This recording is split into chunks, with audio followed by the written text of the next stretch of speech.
স্নেহের ছাত্রছাত্রীবৃন্দ, বর্তমানে আমরা এক কঠিন সময়ের মধ্যে দিয়ে যাচ্ছি। করোনা ভাইরাসের আক্রমণে আজ মৃত্যু মিছিল আমাদের পৃথিবীতে দীর্ঘ থেকে দীর্ঘতর হচ্ছে। চেনা পৃথিবীটা আজ আমাদের অনেকটাই বদলে গেছে। কিন্তু এই পরিস্থিতিতে লকডাউনই আমাদের কাছে একমাত্র প্রতিষেধক। কিন্তু সময় তো থেমে থাকে না, তাই সেই জন্য আমাদের শিক্ষাবর্ষের যে দিনগুলি সেগুলি কিন্তু আস্তে আস্তে আমাদের এগিয়ে যাচ্ছে। এই পরিস্থিতি সুরাহা করার জন্য আমাদের সুদপুর উচ্চ বিদ্যালয়ের পক্ষ থেকে যে অনলাইন ক্লাসের আয়োজন করা হয়েছে তারই অংশ হিসাবে আজকে আমি দ্বাদশ শ্রেণীর রাষ্ট্রবিজ্ঞান বিভাগের একটি ক্লাস তোমাদের শুরু করব। তাহলে ছাত্রছাত্রীবৃন্দ এসো, আজকে আমরা প্রথম দ্বাদশ শ্রেণীর রাষ্ট্রবিজ্ঞান বিভাগের ক্লাসের সূচনা করছি।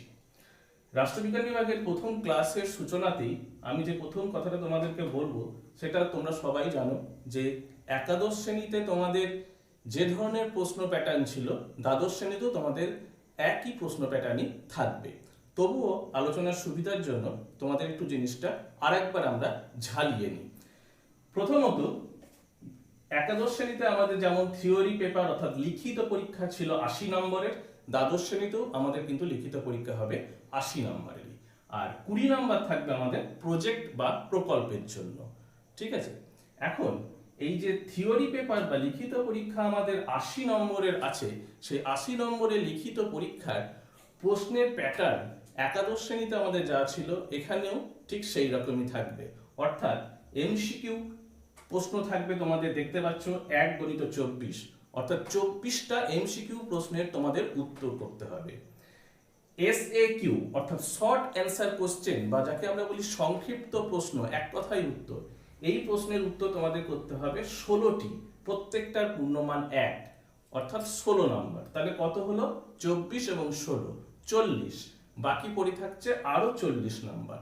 এই বাকি 40 নম্বর আমাদের হবে ডিএ অর্থাৎ ডেসক্রিপটিভ অ্যান্সার, বা যেটাকে আমরা এক কথায় বলি বড় প্রশ্ন। সেই বড় প্রশ্নের জন্য আমাদের বরাদ্দ থাকবে 40 নম্বর। প্রত্যেকটা প্রশ্নের পূর্ণমান হবে 8। 5টি প্রশ্নের উত্তর আমাদের লিখতে হবে, 8 × 5 = 40। তাহলে এদিকে হলো 40 আর 40, মোট 80 নম্বরের আমাদের লিখিত পরীক্ষা দিতে হবে। এখন এই যে 8 নম্বরের প্রশ্নটা আছে আমাদের, এই 8 নম্বরের প্রশ্নের ব্রেকআপটা কি না, ব্রেকআপ হচ্ছে 8 নম্বরের প্রশ্নটা আমাদের 2 + 6 হিসাবে থাকতে পারে, অর্থাৎ একটা 2 নম্বর প্রশ্ন তার সঙ্গে 6 নম্বর প্রশ্ন। 8 নম্বরের প্রশ্নের আমাদের 3 + 5, অর্থাৎ একটা 3 এবং 5 নম্বরের প্রশ্ন থাকতে পারে, অথবা 4 + 4 মানে দুটোই 4 নম্বরের থাকতে পারে, অথবা 8 নম্বরের একটি প্রশ্ন থাকতে পারে। ঠিক আছে, তাহলে এইভাবে আমাদের কিন্তু প্রশ্নের উত্তর করতে হবে। তাহলে ছাত্রছাত্রীবৃন্দ এসো, এখন আমরা প্রথম যে রাষ্ট্রবিজ্ঞানের ক্লাসের আলোচনা করব সেটা কি না, সেটা আমরা সিলেবাস বা পাঠ্যসূচি অনুযায়ী কিভাবে আলোচনা করব সেটা আমরা দেখব। সেই সঙ্গে পাঠ্যসূচির সঙ্গে নম্বর বিভাজন, অর্থাৎ প্রত্যেক অধ্যায় থেকে আমাদের কত কত নম্বরের অ্যালটমেন্ট আছে বা কত নম্বরের প্রশ্ন আসবে সে নিয়েও আমরা একটা আলোচনা। তাহলে এখন আমরা এসো দ্বাদশ শ্রেণীর রাষ্ট্রবিজ্ঞানের সিলেবাস আলোচনা করি। সিলেবাস এবং সেই সঙ্গে প্রত্যেক অধ্যায় ধরে আমরা আলোচনাটা করব যে কোন অধ্যায় থেকে আমাদের কত নম্বর বরাদ্দ আছে এবং কোন নম্বরের প্রশ্ন এখান থেকে আসবে আমাদের। ঠিক আছে, তো আমাদের রাষ্ট্রবিজ্ঞান বিষয়ে দ্বাদশ শ্রেণীতে মোট 10টি অধ্যায় বা 10টা চ্যাপ্টার তোমাদের পড়তে হবে। প্রথম যে অধ্যায় বা চ্যাপ্টারটি আমাদের পড়তে হবে তার নাম হচ্ছে ইন্টারন্যাশনাল রিলেশনস। ইন্টারন্যাশনাল রিলেশনস দেখতে পাচ্ছ তোমরা, যাকে বাংলায় আমরা বলছি আন্তর্জাতিক সম্পর্ক। এই আন্তর্জাতিক সম্পর্ক জিনিসটা কি, এটা তোমাদের কাছে একদমই একটি নতুন জিনিস। ঠিক যেমন তোমরা যখন 11-এ রাষ্ট্রবিজ্ঞান তোমাদের কাছে নতুন জিনিস ছিল, ঠিক তেমনি আন্তর্জাতিক সম্পর্ক একটা আলাদা বিষয়। সেই আন্তর্জাতিক সম্পর্কের অল্প কিছু আলোচনা আমরা এই প্রথম অধ্যায়ে করব। আলোচনাগুলো কি না, দেখো তোমরা দেখতে পাচ্ছ লেখা আছে মিনিং অফ ইন্টারন্যাশনাল রিলেশনস, অর্থাৎ আন্তর্জাতিক সম্পর্কের অর্থ। আন্তর্জাতিক সম্পর্ক সাবজেক্টটা কি, তার মিনিং কি, অর্থ কি, সেটা আমরা পড়ব। এরপরে আমরা পড়ব development of international relations as a discipline, অর্থাৎ আন্তর্জাতিক সম্পর্ক একটা শাস্ত্র হিসাবে আন্তর্জাতিক সম্পর্কের বিকাশ, একটা শাস্ত্র হিসাবে বা আমরা যাকে বলি সাবজেক্ট, একটা সাবজেক্ট হিসাবে আন্তর্জাতিক সম্পর্কের বিকাশ, কিভাবে তার বিকাশটা হলো, ডেভেলপমেন্ট হলো কিভাবে, স্যার অল্পই কিছু ইতিহাস আমরা পড়ব। এরপরে দেখো বিয়ে আছে কি না, সাম কি কনসেপ্টস অফ ইন্টারন্যাশনাল রিলেশনস, অর্থাৎ কি না আন্তর্জাতিক সম্পর্কের কয়েকটা মৌলিক ধারণা, আন্তর্জাতিক সম্পর্কের কয়েকটি মৌলিক ধারণা আমরা আলোচনা করব।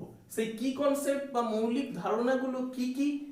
এক নম্বরে দেখো আছে আমাদের power, meaning and components. Power, meaning and components, অর্থাৎ পাওয়ারের বাংলা আমরা সবাই জানি ক্ষমতা। এই ক্ষমতার অর্থ ও উপাদান, ক্ষমতার অর্থ মানে ক্ষমতা কি সেই জিনিসটা পড়ব, এবং তার উপাদান কি কি সেইগুলো আমরা পড়ব। দু নম্বরে দেখো আছে ন্যাশনাল ইন্টারেস্ট। ন্যাশনাল ইন্টারেস্ট যাকে আমরা বাংলায় বলছি জাতীয় স্বার্থ। জাতীয় স্বার্থ জিনিসটা কি সেটা আমরা পড়ব। এই ন্যাশনাল ইন্টারেস্টের কি বলতে হবে আমাদের? Meaning and its role in the making of foreign policy. Meaning and its role in the making of foreign policy, অর্থাৎ জাতীয় স্বার্থের অর্থ এবং ফরেন পলিসি মানে হচ্ছে বিদেশ নীতি, যেটাকে আমরা বলি বিদেশ নীতি। সেই বিদেশ নীতি প্রণয়নে এর ভূমিকা, কার ভূমিকা না জাতীয় স্বার্থের ভূমিকা। একটা দেশের বিদেশ নীতি প্রণয়ন করতে গেলে জাতীয় স্বার্থের কি ভূমিকা সেটা আমরা এই অধ্যায়ে পড়ব। 3 নম্বরে আমরা পড়ব গ্লোবালাইজেশন। দেখতে পাচ্ছ তোমরা লেখা আছে গ্লোবালাইজেশন, ঠিক আছে, যার অর্থ হচ্ছে বিশ্বায়ন, বাংলায় যাকে আমরা বিশ্বায়ন বলি। তোমরা গ্লোবালাইজেশন কথাটা অনেকে শুনে থাকবে, বিশ্বায়ন কথাটাও শুনে থাকবে। তাই গ্লোবালাইজেশন বা বিশ্বায়ন কি, এর মিনিং কি, মিনিং মানে অর্থ, এর অর্থ কি সেটা আমরা পড়ব, এবং এর সঙ্গে and its impact on state sovereignty, and its impact on state sovereignty, অর্থাৎ রাষ্ট্রের সার্বভৌমত্বের উপরে, রাষ্ট্রের সার্বভৌমত্বের উপরে এর প্রভাব কি, বিশ্বায়ন রাষ্ট্রের সার্বভৌমত্বের উপরে কি প্রভাব ফেলেছে সেটা আমরা আলোচনা করব। তাহলে এই হচ্ছে আমাদের প্রথম 10টি অধ্যায়ের মধ্যে প্রথম অধ্যায়ের আলোচনার বিষয়। এবার আমরা চলে আসছি নম্বর বিভাজনের ক্ষেত্রে। এই অধ্যায়ে তোমরা দেখতে পাচ্ছ তোমাদের কোনো এমসিকিউ প্রশ্ন অর্থাৎ এমসিকিউ ছোট প্রশ্ন থাকবে না, কোনো এসএকিউ অর্থাৎ সংক্ষিপ্ত প্রশ্নের উত্তরও কিন্তু থাকবে না। এই অধ্যায় থেকে আমাদের কি থাকবে না একটি বড় প্রশ্ন থাকবে 8 নম্বরের, অর্থাৎ এই অধ্যায় থেকে 8 নম্বর আমাদের বরাদ্দ থাকবে এবং একটি প্রশ্ন তোমাদেরকে লিখতে হবে, ঠিক আছে। তাহলে এসো আমরা এরপরে দ্বিতীয় অধ্যায় যেটা কি সেই দ্বিতীয় অধ্যায়টা নিয়ে আলোচনা করি। চ্যাপ্টার নাম্বার 2 অর্থাৎ 2 নম্বর অধ্যায়। 2 নম্বর অধ্যায়ে আমরা কি আলোচনা করব ভালো করে দেখো। চ্যাপ্টার নাম্বার 2 এ আমরা করব international relations in the post second world war period. International relations in the post second world war period, অর্থাৎ দ্বিতীয় বিশ্বযুদ্ধোত্তর পর্বে আন্তর্জাতিক সম্পর্ক। মানে দ্বিতীয় বিশ্বযুদ্ধোত্তর মানে হচ্ছে দ্বিতীয় বিশ্বযুদ্ধের পর আন্তর্জাতিক সম্পর্কটা কেমন হচ্ছিল সেই বিষয়ে আমরা এই চ্যাপ্টারে পড়ব। সেখানে অনেকগুলি বিষয় আমাদের আলোচনা করতে হবে। প্রথমেই দেখো তোমাদের রয়েছে কি কোল্ড ওয়ার, যাকে আমরা বাংলায় বলি ঠান্ডা যুদ্ধ বা ঠান্ডা লড়াই। কি জিনিসটা, তার মিনিং মানে অর্থ, and causes of its origin, অর্থাৎ ঠান্ডা লড়াইয়ের অর্থ, and causes of its origin, অর্থাৎ এর উৎপত্তির কারণ কি জন্য ঠান্ডা লড়াই উৎপত্তি হলো, কি জন্য ঠান্ডা লড়াই সৃষ্টি হলো সেই বিষয়টি আমরা পড়ব। চ্যালেঞ্জেস টু বাইপোলারিটি, অর্থাৎ বাইপোলারিটি এই কথাটার অর্থ হচ্ছে দ্বিমেরুকেন্দ্রিকতা। কি সেটা আমরা যখন পড়বো তখন আমরা আলোচনা করব দ্বিমেরুকেন্দ্রিকতার সমস্যা। চ্যালেঞ্জেস টু বাইপোলারিটি অর্থাৎ দ্বিমেরুকেন্দ্রিকতার সমস্যা। কি দ্বিমেরুকেন্দ্রিকতা জিনিসটা কি সেটা আমরা যখন পড়বো আলোচনা করব। এরপরে আসছে নন অ্যালাইন মুভমেন্ট। নন অ্যালাইন মুভমেন্ট মানে হচ্ছে জোট নিরপেক্ষ আন্দোলন। এই শব্দটা তোমরা শুনে থাকবে, জোট নিরপেক্ষ আন্দোলন। এই চ্যাপ্টারে এটা আমরা পড়ব। ইটস প্রেজেন্ট রিলেভেন্স, অর্থাৎ এই প্রেজেন্ট রিলেভেন্স বলতে বোঝাচ্ছে এর বর্তমান প্রাসঙ্গিকতা, অর্থাৎ জোট নিরপেক্ষ আন্দোলন যে সময় হয়েছিল সেই সময়ের থেকে আজকে এর প্রাসঙ্গিকতা কি, বর্তমান প্রাসঙ্গিকতা কি সেইটা আমরা পড়ব। নেক্সট পড়ব আমরা ফ্রম বাইপোলারিটি টু ইউনিপোলারিটি, অর্থাৎ দ্বিমেরু কেন্দ্রিকতা থেকে এক মেরু কেন্দ্রিকতা কিভাবে সৃষ্টি হলো, কিভাবে পৃথিবীতে আস্তে আস্তে দ্বিমেরুকেন্দ্রিকতা থেকে এক মেরুকেন্দ্রিকতার সৃষ্টি হচ্ছে সেটা আমরা এই অধ্যায়ে পড়ব। এবার দেখো নম্বর বিভাজন। এই অধ্যায় থেকে আমাদের 3 নম্বর এমসিকিউ এর জন্য বরাদ্দ থাকবে। 3টি প্রশ্ন আমাদের এখানে করতে হবে এমসিকিউ, এবং 3টি প্রশ্ন আমাদের করতে হবে এসএকিউ অর্থাৎ সংক্ষিপ্ত উত্তর। এই অধ্যায় থেকে কিন্তু আমাদের কোনো বড় প্রশ্ন আসবে না। তাহলে এই অধ্যায় থেকে আমাদের বরাদ্দকৃত মোট নম্বর কত হলো? 3 + 3 মোট 6 নম্বর। 6 নম্বর এই অধ্যায় থেকে আমাদের আসবে। এরপরে এসো আমরা আমাদের থার্ড চ্যাপ্টার বা তৃতীয় অধ্যায় সম্পর্কে আলোচনা করি। থার্ড চ্যাপ্টারে আছে ফরেন পলিসি, অর্থাৎ যেটাকে আমরা বাংলায় বলি বিদেশ নীতি বা বৈদেশিক নীতি। সেই ফরেন পলিসি সম্পর্কে এই অধ্যায়ে আমরা তৃতীয় অধ্যায়ে পড়ব। কি পড়ব না, ফরেন এবং সার্ক। সার্ক কথাটা তোমরা শুনেছো এর আগে। সার্ক একটা আঞ্চলিক সংস্থা। আমরা যখন পড়ব তখন এই বিষয়ে আরো বিস্তারিত আলোচনা করব। তাহলে ভারত এবং সার্ক সম্বন্ধে আমাদের এই অধ্যায়ে পড়তে হবে। এই অধ্যায় থেকে আমাদের কি কি প্রশ্ন আসবে না, এমসিকিউ প্রশ্ন আসবে। তোমরা দেখতে পাচ্ছ তিনটি এমসিকিউ প্রশ্নের উত্তর আমাদের এখান থেকে করতে হবে, অর্থাৎ 3 নম্বর, এবং 3টে এসএকিউ অর্থাৎ সংক্ষিপ্ত উত্তর করতে হবে। এই অধ্যায় থেকেও কোনো বড় প্রশ্ন আসবে না। তাহলে 3 + 3 = 6 নাম্বার এই অধ্যায় থেকে আমাদের বরাদ্দ থাকবে। নেক্সট আমরা আসছি আমাদের চ্যাপ্টার নাম্বার 4, 4 নম্বর অধ্যায়। 4 নম্বর অধ্যায়ে আমরা কি পড়ব? ইউএনও। ইউএনওটা কি না, সম্মিলিত জাতিপুঞ্জ, যাকে আমরা বাংলায় বলি সম্মিলিত জাতিপুঞ্জ। তোমরা সম্মিলিত জাতিপুঞ্জ সম্পর্কে কিছুটা পড়ে এসেছো হয়তো, ক্লাস 9 এ ইতিহাসে তোমাদের ছিল। সেটা কি সেটা আমরা পড়ব। ইউএনওর অরিজিন অর্থাৎ সম্মিলিত জাতিপুঞ্জের উৎপত্তি, কিভাবে সৃষ্টি হলো, কেন সৃষ্টি করা হলো সম্মিলিত জাতিপুঞ্জ নামক সংস্থাটি, সেটা আমরা পড়ব। অবজেক্টিভ অ্যান্ড প্রিন্সিপালস অর্থাৎ এই সম্মিলিত জাতিপুঞ্জের লক্ষ্য ও নীতি সমূহ। এর লক্ষ্য কি, কেন সৃষ্টি করা হলো সম্মিলিত জাতিপুঞ্জ, নীতি কি, কোন কোন প্রিন্সিপালের উপর বেস করে জাতিপুঞ্জ চলছে, সেগুলো আমরা পড়ব। এরপরে আমরা কি পড়ব না, major organs of UNO. Major organs of UNO অর্থাৎ সম্মিলিত জাতিপুঞ্জের প্রধান প্রধান সংস্থাগুলো। জাতিপুঞ্জের অনেক সংস্থা আছে, সেই সংস্থাগুলো কি কি, সেইগুলো মেন যেগুলো প্রধান প্রধান সংস্থা, সেইগুলো আমরা পড়ব। এখানে লেখা আছে, তোমরা খেয়াল করবে যে with special reference to general assembly, security council and education ও কালচারাল, এবং এই জায়গাটাতে আমরা কি পড়ব না, general assembly, security council and economic and social council. অর্থাৎ কি না, সম্মিলিত জাতিপুঞ্জের এইখানে আমরা বিশেষ করে পড়ব সাধারণ সভা, জেনারেল অ্যাসেম্বলি মানে, সিকিউরিটি কাউন্সিল মানে নিরাপত্তা পরিষদ, আর এই যে রয়েছে এইটা সেটা হচ্ছে economic and social council. Economic and social council মানে হচ্ছে অর্থনৈতিক ও সামাজিক পরিষদ। এটা সংক্ষেপে লেখা রয়েছে ইকোনমিক, ইসিও এসও, সোশ্যাল কাউন্সিল, সেই জন্য এরকম লেখা রয়েছে ইকোনমিক অ্যান্ড সোশ্যাল কাউন্সিল মানে হচ্ছে, আবারও বলছি, অর্থনৈতিক ও সামাজিক পরিষদ।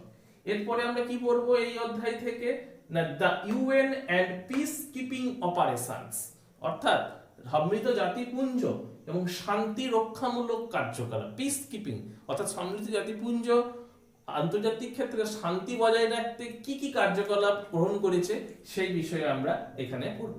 এই অধ্যায় থেকেও আমাদের 4টি এমসিকিউ প্রশ্নের উত্তর করতে হবে এবং 4টি এসএকিউ অর্থাৎ শর্ট প্রশ্নের উত্তর করতে হবে, অর্থাৎ 4 + 4 = 8 নম্বর এই অধ্যায় থেকে বরাদ্দ থাকবে। এই অধ্যায় থেকেও কিন্তু কোনো বড় প্রশ্ন থাকবে না। নেক্সট এরপর আমরা দেখব চ্যাপ্টার নাম্বার 5। কি পড়বো আমরা চ্যাপ্টার নাম্বার 5 এ না, সাম মেজর পলিটিক্যাল ডক্ট্রিনস। সাম মেজর পলিটিক্যাল ডক্ট্রিনস এর অর্থ কি? অর্থ হচ্ছে কয়েকটা প্রধান রাজনৈতিক মতবাদ। কয়েকটা মেন যে প্রধান রাজনৈতিক মতবাদ আছে, সেই পলিটিক্যাল ডক্ট্রিনস বা রাজনৈতিক মতবাদগুলি আমরা এই অধ্যায়ে পড়ব। কি কি মতবাদ আমরা পড়ব? এক নম্বর দেখা হচ্ছে লিবারালিজম, যাকে বাংলায় আমরা বলি উদারনীতিবাদ। এই লিবারালিজমের বেসিক ফিচার্স অর্থাৎ উদারনীতিবাদের মৌলিক বৈশিষ্ট্যগুলো কি কি, সেগুলো আমরা এই অধ্যায়ে আলোচনা করব। নেক্সট আমরা পড়ব মার্কসিজম। মার্কসিজম বলতে যাকে আমরা বলি মার্ক্সবাদ, কার্ল মার্কস এবং এঙ্গেলসের যে মতবাদ, সেই মার্ক্সবাদ পড়ব আমরা এই অধ্যায়ে। মার্কসিজমের বেসিক টেনেটস, অর্থাৎ মার্ক্সবাদের যে মৌলিক মতবাদ, মার্ক্সবাদ, সেই মতবাদটা আমরা এই অধ্যায়ে পড়ব। নেক্সট পড়ব আমরা গান্ধীজম। গান্ধীজমের কি পড়ব আমরা? নন ভায়োলেন্স এন্ড সত্যাগ্রহ। অর্থাৎ গান্ধীজম বলতে বোঝাচ্ছে গান্ধীবাদ, গান্ধীকে কেন্দ্র করে যে মতবাদ, গান্ধী যে মতবাদ তৈরি করেছেন গান্ধীজি, তার মতবাদ, সেটাই হচ্ছে গান্ধীবাদ। সেই গান্ধীবাদের আমরা কি কি পড়ব? নন ভায়োলেন্স এন্ড সত্যাগ্রহ, অর্থাৎ গান্ধীবাদের অহিংসা এবং সত্যাগ্রহ, এইটি আমরা এই অধ্যায়ে আলোচনা করব। এই অধ্যায় থেকে আমাদের কি প্রশ্ন আসবে না, তোমরা দেখতে পাচ্ছ এই অধ্যায় থেকে আমাদের কোনো এমসিকিউ বা কোনো এসএকিউ কোনো প্রশ্নই আসবে না। এই অধ্যায় থেকে আমাদের একটি বড় প্রশ্নের উত্তর লিখতে হবে, তার নম্বর হচ্ছে 8। তাহলে এই অধ্যায় থেকে কত নম্বর আমাদের বরাদ্দ থাকবে? 8 নম্বর। এই অধ্যায় থেকে 8 নম্বরের একটি বড় প্রশ্ন আমাদেরকে লিখতে হবে, ঠিক আছে? নেক্সট, এরপর আমরা দেখব চ্যাপ্টার নাম্বার 6। আমাদের চ্যাপ্টার নাম্বার 6 এ আমরা কি দেখব না, অর্গানস অফ গভর্নমেন্ট। এই চ্যাপ্টারে আমরা পড়ব অর্গানস অফ গভর্নমেন্ট, অর্থাৎ কিনা সরকারের বিভিন্ন বিভাগ। আমাদের সরকারের যে বিভিন্ন বিভাগগুলো রয়েছে সেইগুলো আমরা এই চ্যাপ্টারে আলোচনা করব। কি জিনিসগুলো পড়ব আমরা? প্রথমেই পড়ব separation of power. Separation of power বা বাংলায় যাকে আমরা বলি ক্ষমতার স্বতন্ত্রীকরণ, একটি তত্ত্ব, একটা থিওরি। সেই সেপারেশন অফ পাওয়ার বা ক্ষমতার স্বতন্ত্রীকরণটি আমরা এখানে আলোচনা করব। এরপরে আমরা কি পড়ছি এই সেপারেশন অফ পাওয়ারের মধ্যে? এক্সিকিউটিভ। প্রথমেই পড়ছি এক্সিকিউটিভ, অর্থাৎ সরকারের যে 3টি বিভাগ, সেই 3টি বিভাগের মধ্যে প্রথম বিভাগ হচ্ছে শাসন বিভাগ, সেই এক্সিকিউটিভ বা শাসন বিভাগ। এক্সিকিউটিভের ফাংশনস, অর্থাৎ শাসন বিভাগের কাজ, কি কাজ? পলিটিক্যাল এন্ড পার্মানেন্ট এক্সিকিউটিভ, অর্থাৎ শাসন বিভাগে দুই ধরনের শাসক আমাদের থাকে। এক ধরনের শাসককে আমরা বলি পলিটিক্যাল এক্সিকিউটিভ, আর একটাকে বলি পার্মানেন্ট এক্সিকিউটিভ, বা যাকে আমরা বলি ইংরেজিতে ব্যুরোক্রেসি। সেই জিনিসটা নিয়ে আমরা এখন আলোচনা করব। পলিটিক্যাল এক্সিকিউটিভ বলতে আমরা বুঝি রাজনৈতিক শাসক, রাজনৈতিক শাসক, এবং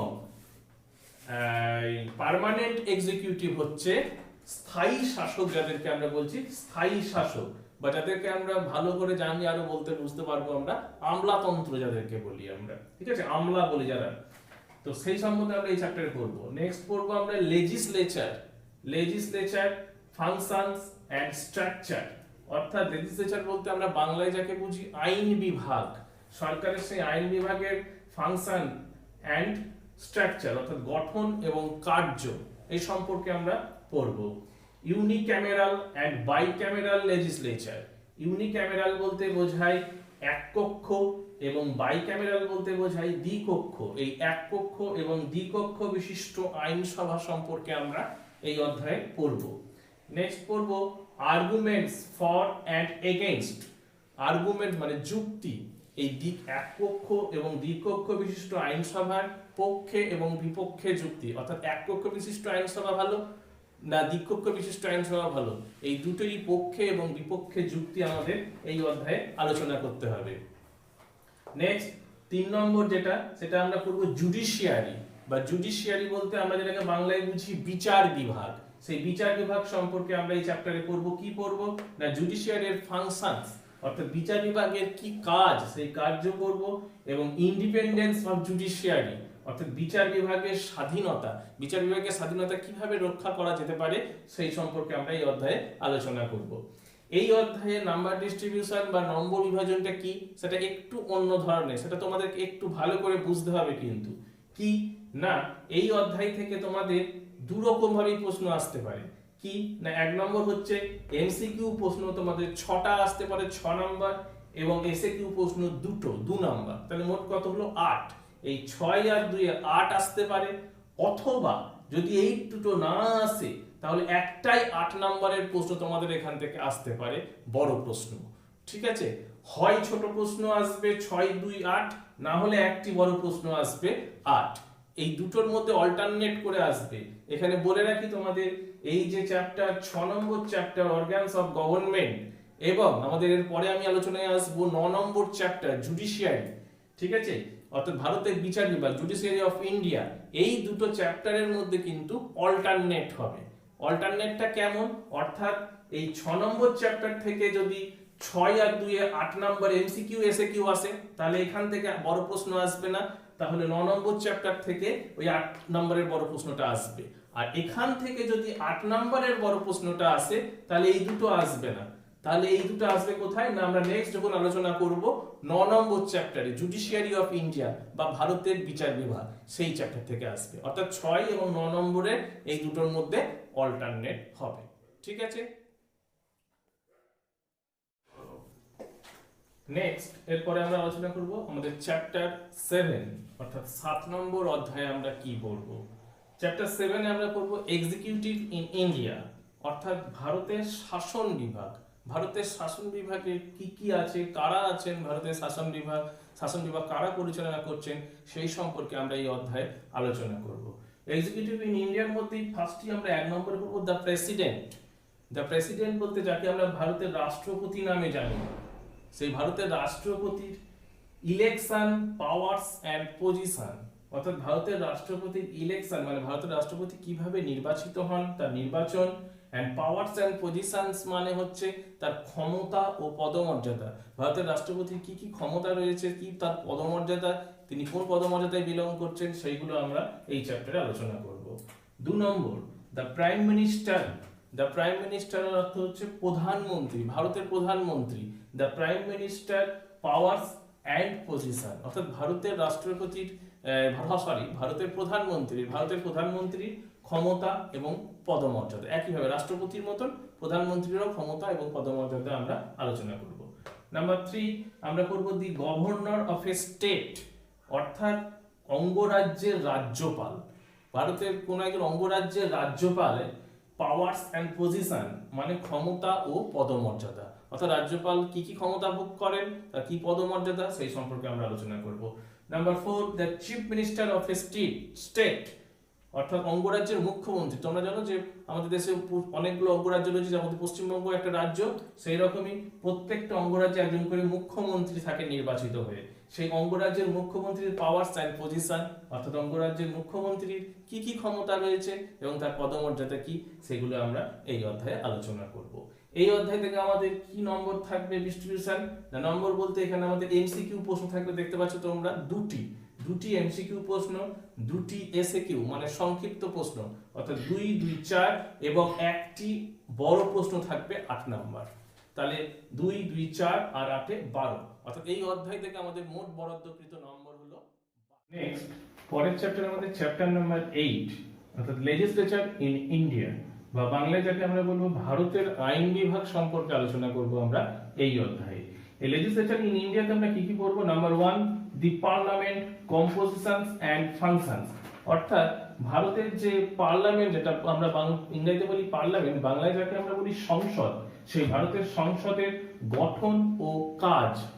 ঠিক আছে, এর সঙ্গে পড়বো আমরা relation between Lok Sabha and Rajya Sabha, অর্থাৎ ভারতের পার্লামেন্টের যে দুটি হাউস, লোকসভা আর রাজ্যসভা, ভারতের সংসদের যে দুটি কক্ষ, সেই লোকসভা এবং রাজ্যসভার মধ্যেকার রিলেশন মানে সম্পর্কটা কি, সেটা আমরা এই অধ্যায়ে আলোচনা করব। রোল অফ দ্য স্পিকার, অর্থাৎ অধ্যক্ষের ভূমিকা। স্পিকার বা অধ্যক্ষ বলা হয় কাকে না, স্পিকার বা অধ্যক্ষ হচ্ছে লোকসভার স্পিকার, লোকসভার সভা যিনি পরিচালনা করেন তাকে বলা হচ্ছে স্পিকার। সেই স্পিকারের রোল কি, তার ভূমিকা কি, সেই সম্পর্কে আমরা এই অধ্যায়ে আলোচনা করব।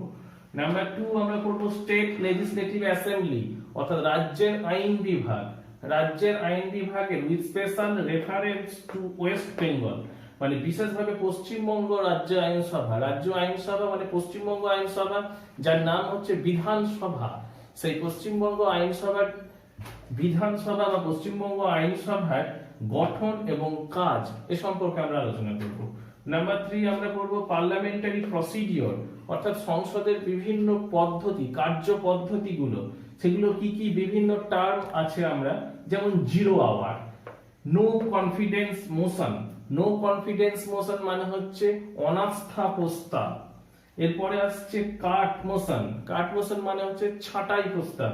অ্যাডজার্নমেন্ট মোশন মানে হচ্ছে মুলতুবি প্রস্তাব, এবং কলিং অ্যাটেনশন মোশন মানে দৃষ্টি আকর্ষণী প্রস্তাব।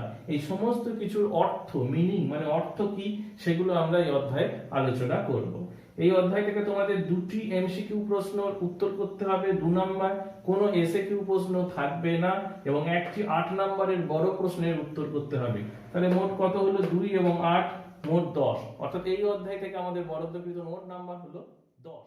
এরপরে আমরা আলোচনা করব চ্যাপ্টার 9, অর্থাৎ 9 নম্বর অধ্যায়ে আমাদের কি করতে হবে না, চ্যাপ্টার 9 এ হচ্ছে জুডিশিয়ারি ইন ইন্ডিয়া, অর্থাৎ ভারতের বিচার বিভাগ সম্পর্কে আমরা এই অধ্যায়ে আলোচনা করব। নাম্বার 1, 1 নম্বরে আমরা পড়ব সুপ্রিম কোর্ট। সুপ্রিম কোর্টের নাম তোমরা সবাই শুনেছো, সেই সুপ্রিম কোর্টের কম্পোজিশন, ফাংশনস এন্ড রোল, অর্থাৎ ভারতের সুপ্রিম কোর্টের গঠন, কাজ এবং তার ভূমিকা, এইটা আমরা আলোচনা করব। Number 2, high court. হাইকোর্টের নামও তোমরা সবাই শুনেছো, এই হাইকোর্টের কম্পোজিশন এন্ড ফাংশনস, অর্থাৎ হাইকোর্টের গঠন এবং কাজ কি কি, হাইকোর্ট কাজ কি কি করে সেগুলো আমরা পড়ব। নাম্বার 3 হচ্ছে subordinate judiciary structure. Subordinate judiciary বলতে বোঝায় অধস্তন আদালত সমূহ, অর্থাৎ নিচের দিকের যে আদালত সমূহ। আমরা সবাই জানি আমাদের সবথেকে উপরের আদালত হচ্ছে সুপ্রিম কোর্ট, তার নিচে রাজ্যের যে হাইকোর্ট, হাইকোর্টের নিচে যে আদালতগুলি রয়েছে, অর্থাৎ আমাদের ডিস্ট্রিক্টে রয়েছে ডিস্ট্রিক্ট কোর্ট, আমাদের সাব ডিভিশনে রয়েছে সাব ডিভিশন যে কোর্ট, এইগুলোকে বলা হচ্ছে অধস্তন আদালত। এই অধস্তন আদালত সমূহ মানে সাবঅর্ডিনেট জুডিশিয়ারি, তার স্ট্রাকচারটা কি, তার কাঠামোটা কি, সে সম্পর্কে আমরা এই চ্যাপ্টারে আলোচনা করব। নাম্বার 4, 4 নম্বর হচ্ছে লোক আদালত এন্ড কনজিউমার কোর্ট, অর্থাৎ বাংলায় আমরা বলি লোক আদালত এবং কনজিউমার কোর্ট বলতে ক্রেতা সুরক্ষা আদালত বা ক্রেতা আদালত তোমরা যেটা বলতে পারো, ঠিক আছে। সেই ক্রেতা আদালত সম্পর্কে আমরা এই চ্যাপ্টারে আলোচনা করব। এই জিনিস চারটে টপিক আমরা এই চ্যাপ্টারে আলোচনা করব। এই চ্যাপ্টারের প্রশ্ন প্যাটার্ন কি, এই চ্যাপ্টারের প্রশ্ন প্যাটার্নটা একটু জটিল, একটু মনে রাখবে। তোমাদের আগে বলেছিলাম আমি সেই চ্যাপ্টার নাম্বার 6 বা 6 নম্বর অধ্যায়ে বলেছিলাম, মনে আছে তোমাদের, যে এই অধ্যায় থেকে কি আসতে পারে না, 6টি এমসিকিউ প্রশ্ন 6 নম্বর এবং 2টি সংক্ষিপ্ত এসএকিউ প্রশ্ন 2, 8, মোট 6 এবং 2, 8, অথবা একটি 8 নম্বরের বড় প্রশ্ন। যদি 6 আর 2 এর ছোট প্রশ্ন আসে তাহলে 8 নম্বর হয়ে গেল, এখান থেকে আর বড় প্রশ্ন আসবে না। যদি 8 নম্বরের একটা বড় প্রশ্ন আসে তাহলে কিন্তু এমসিকিউ বা এসএকিউ কিছু আসবে না, শুধু একটা 8 নম্বরেরই বড় প্রশ্ন আসবে। এখানে বলে রাখি তোমাদের 6 নম্বর চ্যাপ্টারে যেটা বলেছিলাম যে 6 এবং 9 এর মধ্যে অল্টারনেট, অর্থাৎ 6 নম্বর চ্যাপ্টারের গঠনটাও কিন্তু এই একই। 6 নম্বর চ্যাপ্টারে যদি এমসিকিউ এবং এসএকিউ আসে তার মানে 6 নম্বর চ্যাপ্টার থেকে আর বড় প্রশ্ন আসবে না, সেক্ষেত্রে বড় প্রশ্নটা আসবে এই 8 নম্বর চ্যাপ্টার থেকে, 9 নম্বর চ্যাপ্টার থেকে। আর এই 9 নম্বর চ্যাপ্টারে যদি ছোট প্রশ্ন 6 আর 2 এ 8 আসে তাহলে এই অধ্যায় থেকে আর কোনো বড় প্রশ্ন আসবে না, তাহলে সেই বড় প্রশ্নটা আসবে আমাদের 6 নম্বর চ্যাপ্টার থেকে, ঠিক আছে। নেক্সট এর পরের চ্যাপ্টার আমাদের চ্যাপ্টার নাম্বার 10, লাস্ট চ্যাপ্টার আমাদের ক্লাস 12 এর লাস্ট চ্যাপ্টার 10 চ্যাপ্টারে কি আছে আমাদের, local self government. Local self government বলতে যাকে বাংলায় আমরা বুঝি স্থানীয় স্বায়ত্ত শাসন, স্থানীয় স্বায়ত্ত শাসন ব্যবস্থা সম্পর্কে আমরা এই অধ্যায়ে আলোচনা করব। এই অধ্যায়টি দুটি ভাগ আছে। এ অর্থাৎ যেখানে বলা হচ্ছে রুরাল, রুরাল মানে তোমরা সবাই জানো এটা যে গ্রামীণ এলাকা। আমাদের স্থানীয় স্বায়ত্তশাসন ব্যবস্থায় দুটো ভাগ আছে, একটা হচ্ছে রুরাল মানে গ্রামীণ এলাকা, একটা হচ্ছে আরবান মানে নগরাঞ্চল। যাই হোক, আমরা রুরালে কি পড়বো, রুরালে হচ্ছে 3 টায়ার পঞ্চায়েত সিস্টেম, অর্থাৎ যেটাকে আমরা বাংলায় বলি ত্রিস্তর পঞ্চায়েত ব্যবস্থা। ত্রিস্তর পঞ্চায়েত ব্যবস্থা তোমরা বলো না, গ্রাম পঞ্চায়েত, পঞ্চায়েত সমিতি, জেলা পরিষদ, সেই ত্রিস্তর পঞ্চায়েত ব্যবস্থা সম্পর্কে আমরা এখানে পড়বো। কি পড়বো, ত্রিস্তর পঞ্চায়েত ব্যবস্থার composition, functions and source of income, অর্থাৎ গঠন, কাজ এবং আয়ের উৎস। পঞ্চায়েতগুলোর আয়ের উৎস কোথা থেকে তাদের আয় হয় সে সম্পর্কে আমরা এই চ্যাপ্টারে পড়বো। বি আছে কি আছে, আরবান। আরবান বলতে বোঝায় নগরাঞ্চল, অর্থাৎ শহর অঞ্চলে কি ধরনের স্থানীয় স্বায়ত্তশাসন ব্যবস্থা আছে, আমাদের দু ধরনের আছে, একটাকে বলা হয় মিউনিসিপ্যালিটি আর একটাকে বলা হয় কর্পোরেশন। বাংলায় একে আমরা বলি পৌরসভা এবং পৌর নিগম। এই পৌরসভা এবং পৌর নিগমের কম্পোজিশন মানে গঠন, কাজ এবং সোর্স অফ ইনকাম, অর্থাৎ পৌরসভা এবং পৌর নিগমের গঠন, কাজ এবং সোর্স অফ ইনকাম বলতে বোঝায় আয়ের উৎস। এইগুলো আমরা আলোচনা করব। তাহলে তোমরা দেখতে পাচ্ছ ছাত্রছাত্রীবৃন্দ যে আমাদের এই 10টি চ্যাপ্টারে আমরা আলোচনা করলাম। তোমাদের প্রত্যেকে এইখানে লাস্টে আরেকটা কথা বলে দিই যে 10 নম্বর চ্যাপ্টারে তোমাদের নম্বর ডিস্ট্রিবিউশনটি, সেখানে তোমাদের হচ্ছে এমসিকিউ প্রশ্ন আসবে 4টি এবং এসএকিউ হচ্ছে 2, তাহলে 4 আর 2 এ মোট ক নাম্বার হলো 6 নাম্বার। এই অধ্যায় থেকে কিন্তু কোনো বড় প্রশ্ন আসবে না। ঠিক আছে, তাহলে এই হলো আমাদের 10টি অধ্যায় ক্লাস 12 এর আলোচনা সিলেবাসে। তোমাদের প্রত্যেকের বইয়ের প্রথম পাতাতেই দেখবে ইংরেজিতে এই সিলেবাসটি দেওয়া আছে। এই সিলেবাসটি আমি ইংরেজি এবং ইংরেজি থেকে তার বাংলায় অনুবাদ করে তোমাদেরকে বুঝিয়ে দিলাম। প্রত্যেকে এই সিলেবাসটা আগে রপ্ত করবে। সিলেবাসটা রপ্ত না করলে কিন্তু আমাদের টোটাল সারা বছরে আমরা কি পড়বো সেটা কিন্তু আমরা বুঝতে পারবো না। তো এইটা আমাদের প্রথমেই কিন্তু আগে রপ্ত করে নিতে হবে। আমাদের কোন অধ্যায় থেকে আমরা কতটা পড়বো না পড়বো সেগুলো আমাদের ঠিক করে নিতে হবে। ঠিক আছে, তাহলে এই পর্যন্ত আজকে আমাদের আলোচনা হলো এবং সিলেবাসটা আমরা আজকে আলোচনা করলাম। তোমরা সবাই ভালো থেকো, কেউ বাড়ি থেকে বেরিয়েও নাই লকডাউনে, সবাই বাড়ির মধ্যেই থাকবে। আর যে লক্ষ লক্ষ মানুষ আজকে মারা যাচ্ছে করোনায় আক্রমণে, তাদের সবার আত্মার প্রতি শ্রদ্ধা জানিয়ে এবং যারা আক্রান্ত অসুস্থ হয়েছে তাদের দ্রুত আরোগ্য কামনা করে আমার আজকের ক্লাস আমি এখানেই শেষ করছি। সবাই ভালো থেকো। Thank you.